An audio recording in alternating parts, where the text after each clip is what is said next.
What are you saying, people? Welcome back to another episode of Fleetfooted. Today's one's a bit different. On my way back from the AFTV studios after another watch along. Make sure you tuned in. So I didn't get to do a video yesterday, preview yesterday ahead of the Leicester game, but I thought I may as well do a review. So that game went maybe 80% as I expected. I mean, anyone that watched it or that looked at us and looked at Leicester beforehand could have told you that you'd be looking for the likes of Martinelli to, stockpile in terms of the G&A against an opponent like Leicester. Many would have thought a Saka would stockpile, maybe even, and obviously Havertz got his goal in the end in fortuitous circumstances, right? But you would have thought that these guys would score. But honestly, what really surprised me was the high quality of our offensive play. I was really, really surprised by that. Really surprised because, of course, we knew Odegaard is injured. We knew no Marino, right? But the quality of football, and the thing is, I've been saying it, but to actually see it come to fruition was really a joy for me to see. What am I talking about? Just Arsenal's left-hand side and right-hand side dynamics. And it was a feature of our play in the 2022-23 season, when obviously we emerged as title contenders and obviously we bottled it towards the end. But a feature of our play was just the use of the left-hand side and the right-hand side, seeking to get not just Saka, but Martinelli, both isolated one-on-one with their wingers, right? And it just hasn't really come off as much this season. However, this game against Leicester, I was really, really encouraged by what I saw, because I was just like, wow, it was top-notch football. I mean, Calafiori, I know he was culpable. You'd say he was culpable for the goal. The second goal, what a finish, by the way, by Justin, right? What a finish. You'd say he was culpable, but man, his feint for the Trossard goal, his forward passing, left and right foot, you're thinking, man, this guy is a real world beater.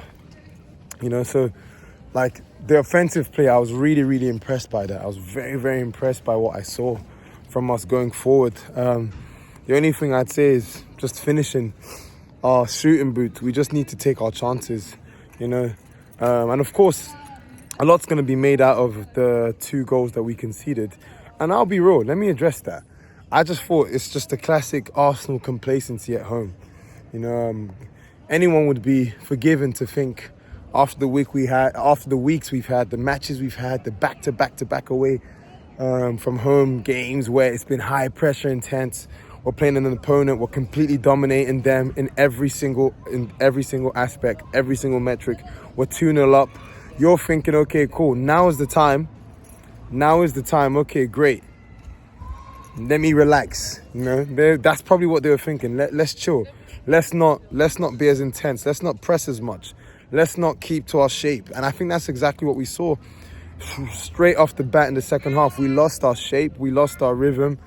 And we just gave away very, very stupid goals. And I guess it's one thing you can say about Arsenal, in that we concede goals, right? But when we concede, 95% of the times it's coming from a stupid turnover where we have a sloppy pass, and it was just a catalogue of errors. I think for the first goal, it's a terrible goal to concede, deflected off of Havertz, who's kind of turning away from it. And then the second goal, what a finish from Justin. But then even that finish, how does it happen? The ball sails over the head of 4 defenders in the box. No one is tight towards Justin. He has enough time to smash it like that. Fantastic finish. And not only that, what about the cross? What about the pressure from Timber and Partey for the cross?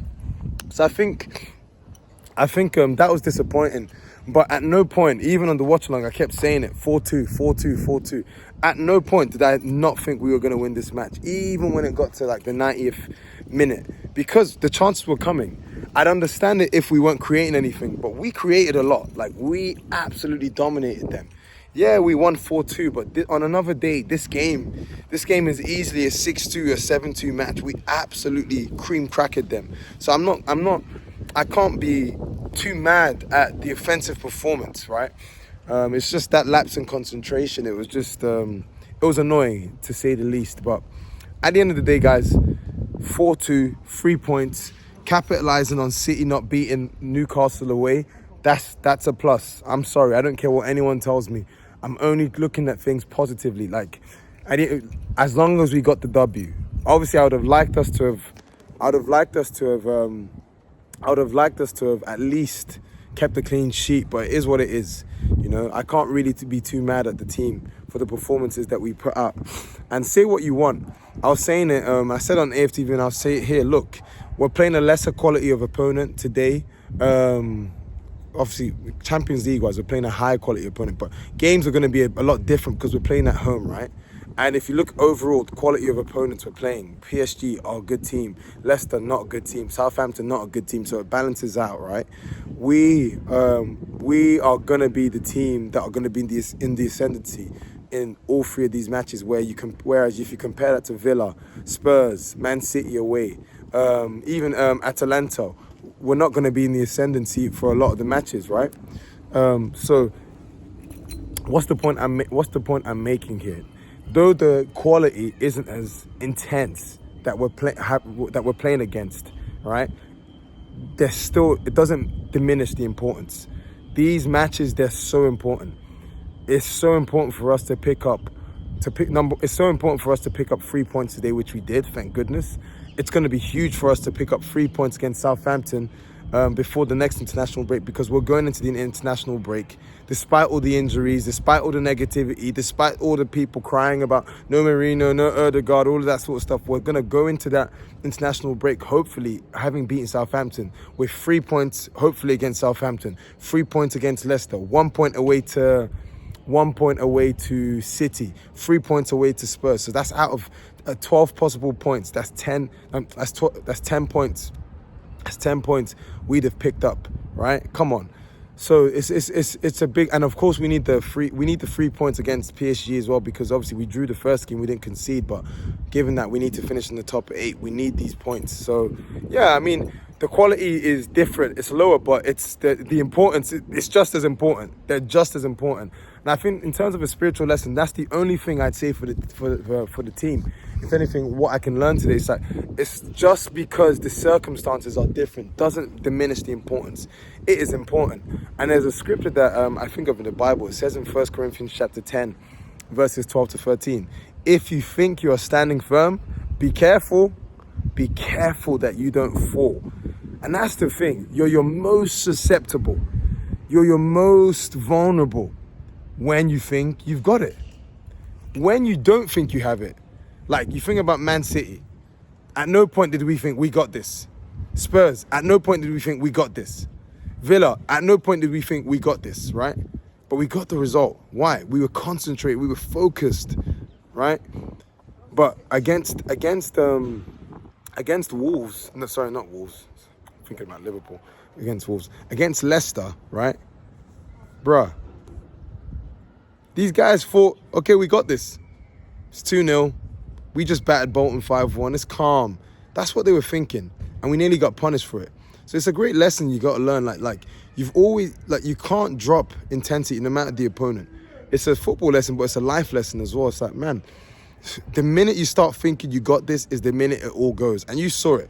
The way we came out, the way we dropped off, it just smacked of, okay, we think we've got it now. And I think this is actually going to benefit the team in the long run. These guys making noise. I think this is actually going to benefit the team in the long run, because let me tell you something. I hope these guys will have seen, hey, we can't even drop off against Leicester, who haven't won an away game in two years. We can't even drop off against the team that struggle for goals, and with a manager that's struggling in terms of finding an identity for the way he wants his team to play. You can't even drop off against Leicester. And I actually think this is going to be a positive, because it means we need to take PSG seriously, and it means, which I think we will, but it means we need to take Southampton seriously, which we do. So yeah, man, I can't really complain. Positives about the result. Great lesson to learn as well, not just from a football point of view, but from a life point of view. You can't be serious in one area and then not be serious in all areas. You've got to take situations like these seriously. So yeah, I can't really complain, guys. Hopefully we beat PSG. I'm gonna be putting out another video about that on either Tuesday morning or Monday night. So anyways, take care, have a wonderful day.